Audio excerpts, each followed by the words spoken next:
Καλησπέρα φίλοι μου. Από σήμερα και κάθε εβδομάδα σχεδόν θα μοιράζομαι μαζί σας μέσα από κάποια μικρά ή μεγαλύτερα βίντεο που θα φτιάχνω σκέψεις, ποίηματα, αποσπάσματα από βιβλία που μου αρέσουν και με εμπνέουν και εύχομαι να αρέσουν και σε εσάς. Εσείς θα μου πείτε. Σήμερα λοιπόν, οι περισσότερες συζητήσεις ξεκινούν με ένα τετριμένο, θα το έχετε διαπιστώσει, γεια σου, τι κάνεις?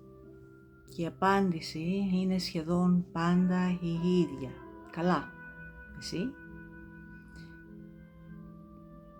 Σπάνια ωστόσο κάποιος που λέει ότι είναι καλά, το εννοεί, συνήθως υπάρχουν πολλά άλλα πίσω από αυτό το καλά που δεν μοιράζεται και τις περισσότερες φορές δεν ενδιαφέρεται κάποιος να μάθει.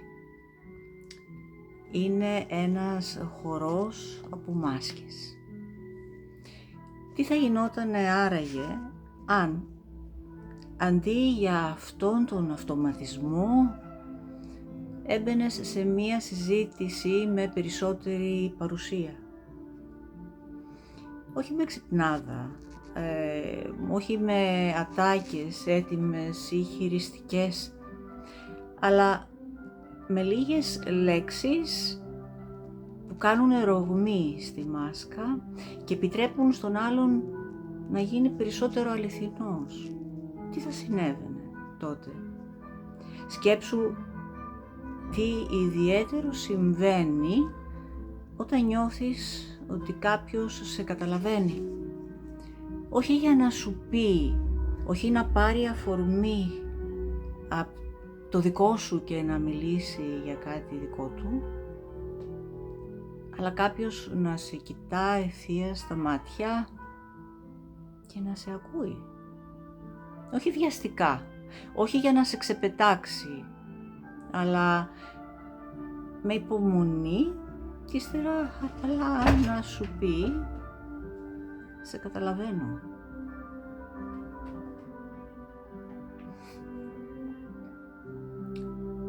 Ξαφνικά κάτι μέσα σου χαλαρώνει.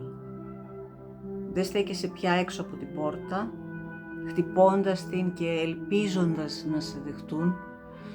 Είσαι μέσα, σε καλωσορίζουν. Πολλοί άνθρωποι ζουν ανάμεσα σε ανθρώπους, αλλά νιώθουν μόνοι. Επειδή κανείς δεν σταματά να πει «σε καταλαβαίνω», αυτές τις δύο απλές λέξεις, αλλά και να το εννοεί. Αυτό που συμβαίνει είναι ότι είναι μια ήσυχη αναγνώριση ότι ο εσωτερικός σου κόσμος είναι έγκυρος και ότι δεν είσαι παράλογος να νιώθεις αυτό που νιώθεις. Και τι συμβαίνει όταν προσφέρεις αυτό σε κάποιον άλλον? Αγγίζεις κάτι πιο βαθύ. Αγγίζεις κάτι πιο βαθύ μέσα του που πάει πολύ πέρα και πίσω από την εμφάνισή του, πίσω από κάθε γοητεία. Όταν νιώθεις και επικοινωνείς στον άλλον ότι τον κατανοείς, κάτι μέσα του ησυχάζει. Η αντάρα που μπορεί να αισθάνεται καταλαγιάζει. Δημιουργείται και μία γέφυρα ανάμεσά σας. Δεν γίνεται να υπάρξει γέφυρα αν υπάρχει άγχος, αν υπάρχει ένταση. Γιατί να μείνει κοντά σου? Βλέπεις η πιο βαθιά έλξη με την έννοια της συνήχησης δεν συμβαίνει με το να εντυπωσιάζεις ή με το να λάμπεις. Έχει να κάνει με την παρουσία σου. Έχει να κάνει με μία αίσθηση ότι ο άλλος μπορεί κοντά σου να ξεκουραστεί. Ωστόσο η κατανόηση χρειάζεται και κάποια ταπεινότητα. Πώς να καταλάβεις κάποιον αν είσαι απασχολησμένος, ετοιμάζοντας την επόμενη έξυπνη απάντηση. Πώς να αφουγκραστείς, να συλλάβεις με τις σκερές σου τι συμβαίνει αν είσαι αποφασισμένος να είσαι ο εξυπνότερος μέσα στο δωμάτιο, αυτός που τα ξέρει όλα από πριν. Για να κατανοήσω συμβαίνει ότι αφήνω και αφήνεις στην άκρη για λίγο το μικρό εγώ. Να νιώθεις πως είσαι και είμαι συνοδοιπόρος σε αυτό που συμβαίνει.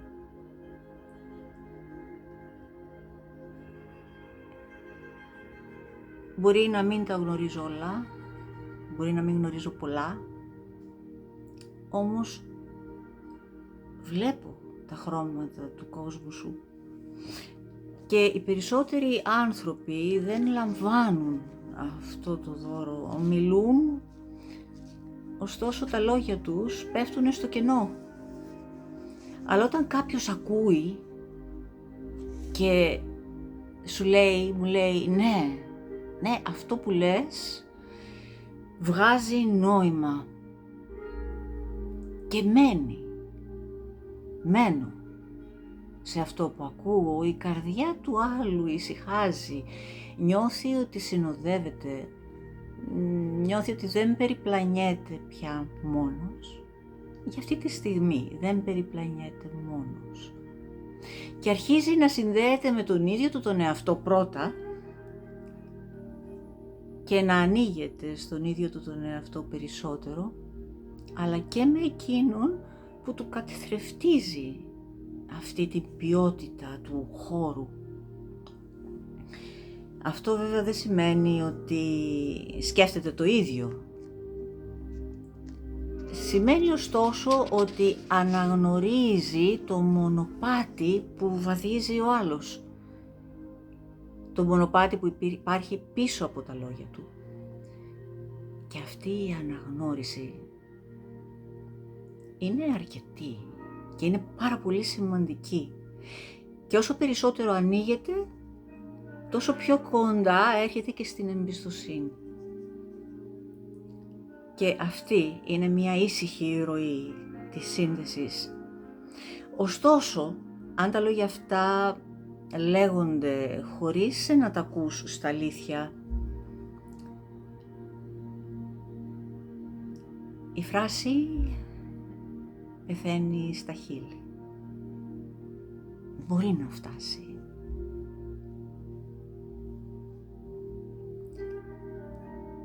Γιατί δεν είναι τα λόγια. Είναι η παρουσία πίσω από τα λόγια.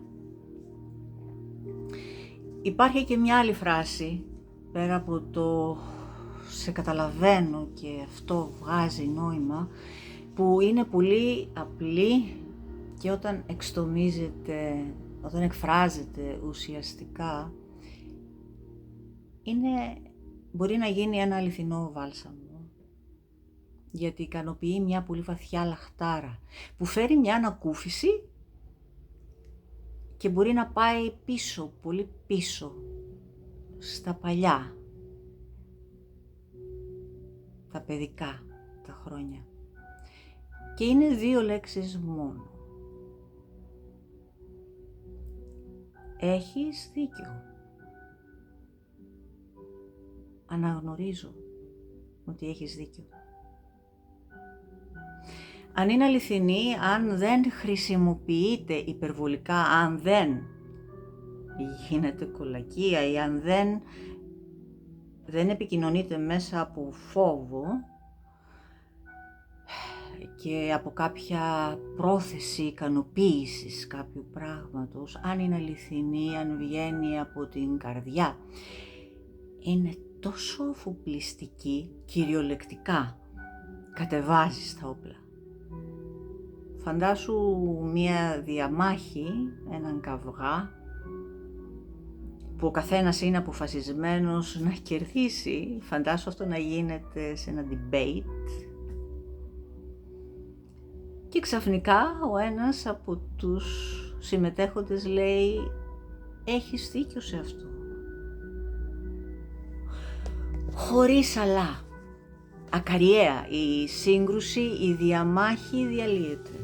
Η ανάγκη για άμυνα εξαφανίζεται, γιατί αυτό που πραγματικά θέλουμε σε ένα καυγά δεν είναι να νικήσουμε. Από πίσω είναι να αναγνωριστούμε. Και όταν προσφέρεται αυτή η αναγνώριση είναι δύναμη. Δεν είναι αδυναμία. Ο μεγάλος νους, ο μανασικός νους αγαπά την αλήθεια, όπου κι αν τη συναντήσει. Και όταν συναντά, ακούει κάτι αληθινό, δεν έχει υπερηφάνεια, αναγνωρίζει, αφήνει κάτω το σπαθί. Γιατί δεν καίγεται για τον μικρούλι εαυτό, αλλά νοιάζεται λαχταρά την αλήθεια. Και υπάρχει κι άλλη μία λέξη που κρύβει πίσω της μία μαγική μεγάλη πράξη. Πολύτιμη. Χρυσάφι. Και είναι η λέξη ακούω.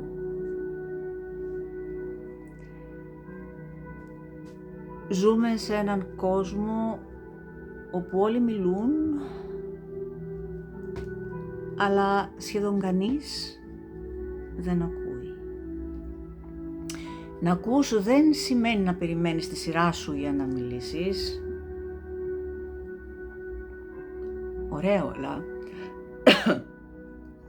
δεν σημαίνει αυτό. Ούτε σημαίνει να κουνάς το κεφάλι ενώ μέσα σου ετοιμάζεις μία απάντηση. Να ακούς σημαίνει να μπαίνεις στον κόσμο του άλλου, σημαίνει να βλέπεις τη θέα από το παράθυρο του άλλου, όπως την βλέπει ο άλλος, κρατώντας τη σύνδεση πάντα με τον εαυτό σου.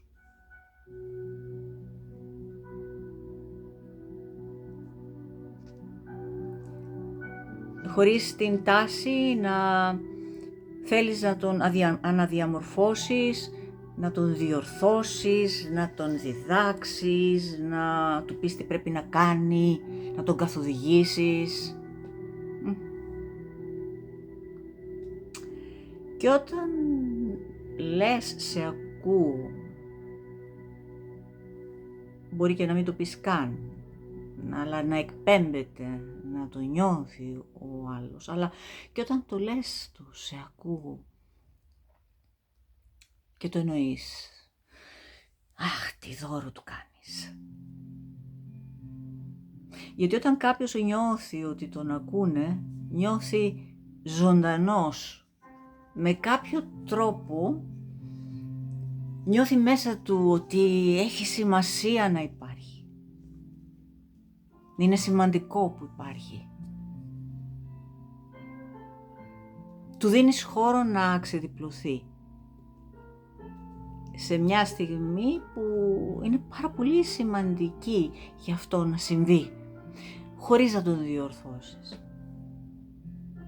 Και αυτό να είσαι απλώς εκεί με τον άλλον, είναι αγάπη. Στην καθαρότερη μορφή της, στην απλή της τη μορφή.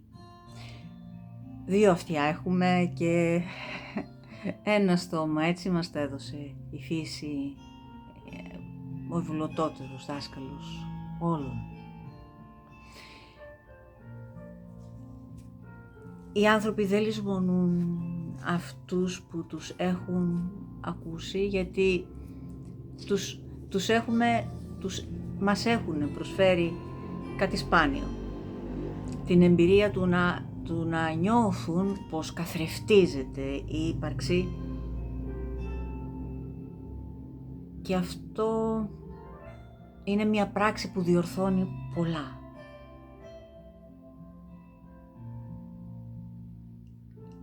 Είναι πολύ θεραπευτική. Ωστόσο όλα αυτά, το σε καταλαβαίνω, έχεις δίκιο, σε ακούω, δεν είναι τεχνικές. Σαν τεχνικές είναι καταδικασμένες να αποτύχουν και είναι και τόσο πολύ φανερό όταν λειτουργούν σαν τεχνικές. Είναι μία τέχνη και είναι μία τέχνη της ύπαρξης. Συμβαίνει μόνο όταν κάποιος είναι πολύ παρόν στο εδώ και τώρα εκείνη τη στιγμή, και η δύναμή τους βρίσκεται στην αυθεντικότητα, στην ενσυναίσθηση, βρίσκεται στην αλήθεια. Λειτουργούν λοιπόν και είναι έτσι μαγικά τα αποτελέσματα όταν είναι ενσώματες, όταν δεν είναι ρόλοι, όταν δεν υπάρχει προσπάθεια εντυπωσιασμού, όταν δεν υπάρχει από πίσω ένας σκοπός για να τα καταφέρεις, να αποδείξεις κάτι, όταν σταματήσεις την παράσταση.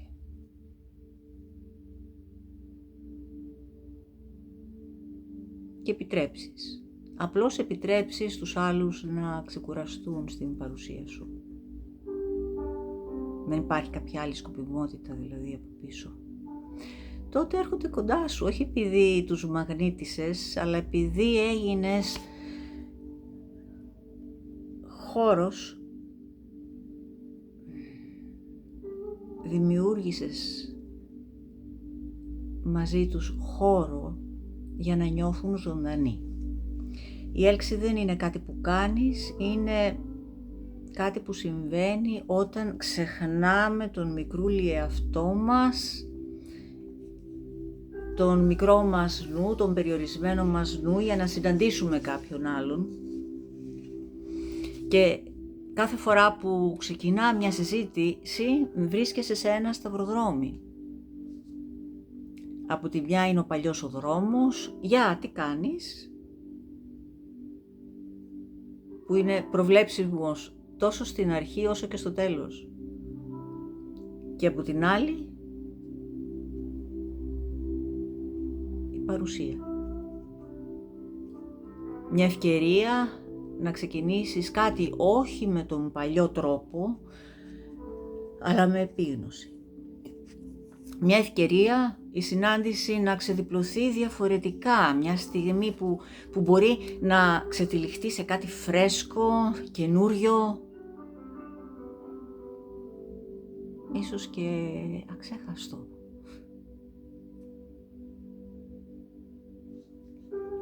Οι λέξεις δεν είναι αλυσίδες, είναι και χορός, είναι και παιχνίδι, και όταν υπάρχει και νιάξιμο,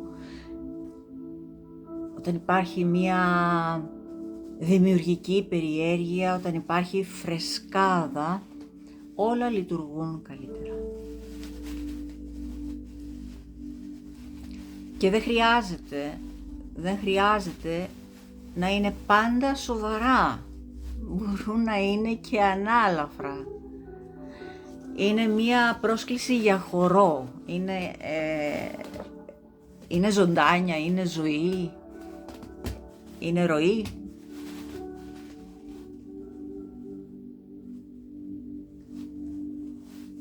Είναι σαν να λες, να,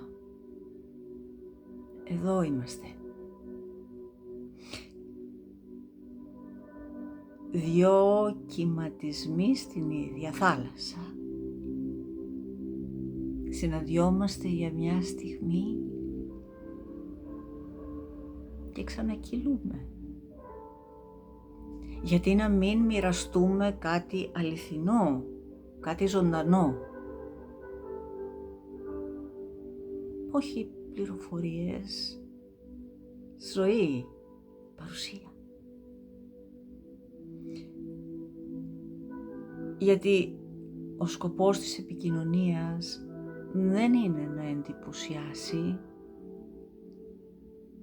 είναι να αγγίξει.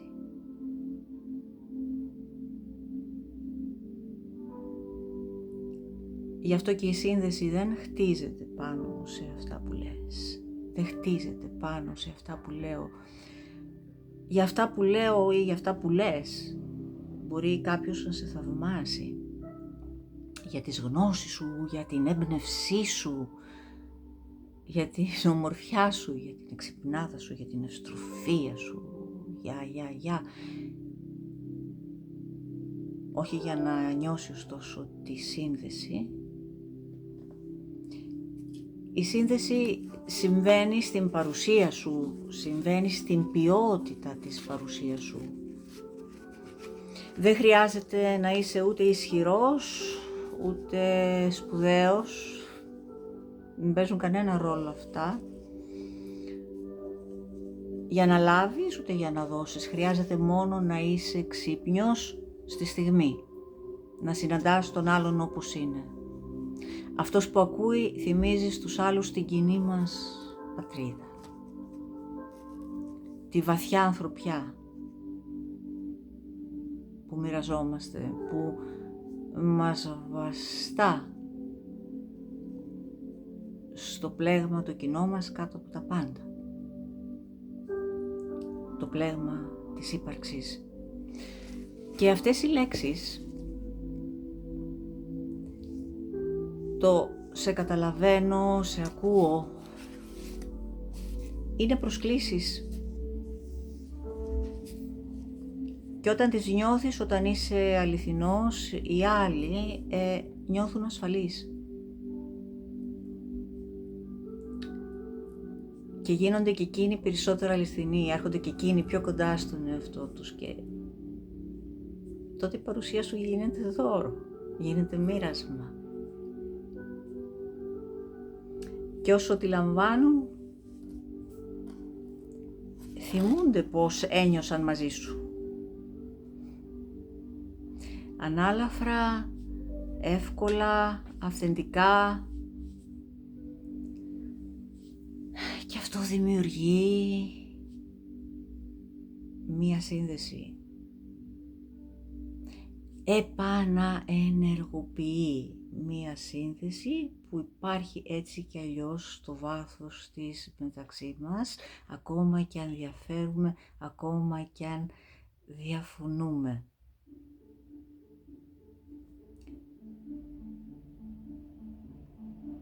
Είναι μία αναγνώριση. Μια πολύ απλή μορφή αγάπης. Και όλα τούτα προς τον άλλον που δεν είσαι εσύ, μοιάζει. Φαντάσου να τα δίνεις με τον ίδιο τρόπο προς όλα όσα συναντάς μέσα σε σένα.